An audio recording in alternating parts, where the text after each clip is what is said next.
Content ক্রিয়েটরদের জন্য সুখবর দিলেন জনাব তারেক রহমান। ভিডিওটা অনেক ইয়াং ছেলে মেয়ে আছে কন্টেন্ট মেকিং, কিন্তু কন্টেন্ট মেকিং এর প্রপার পলিসি আমাদের দেশে নাই। কন্টেন্ট মেকিং এর প্রপার পলিসি নাই। এখন আমরা যদি সেই পলিসিগুলো কি কি হবে, আমরা যারা করে তাদের সাথে কথা বলছি, তারা ওই স্ট্রাকচারটা তৈরি করছে।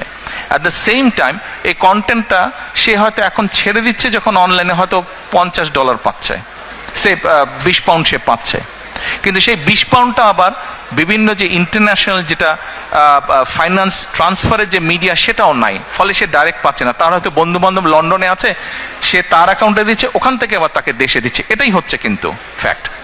এখন আমরা যে গেটওয়ে আছে, বিভিন্ন ইন্টারন্যাশনাল মনিটারি গেটওয়ে আছে, এদের সাথে আমরা কথা বলছি যে ভাই আমাদেরকে এই ব্যবস্থাটার সময় অ্যাডভান্টেজ দেওয়া। ফলে হচ্ছে কি, যে কন্টেন্ট মেক করছে, যেই ছেলেমেয়েগুলা কন্টেন্ট মেক করছে, তারা কন্টেন্ট মেক করলে তাদের পেমেন্টটা যেমন ডাইরেক্টলি পাচ্ছে, পলিসি যখন স্টেট গভর্নমেন্ট যখন পলিসি তৈরি করবে, তখন হবে কি তার ইনকামটা বেড়ে যাবে।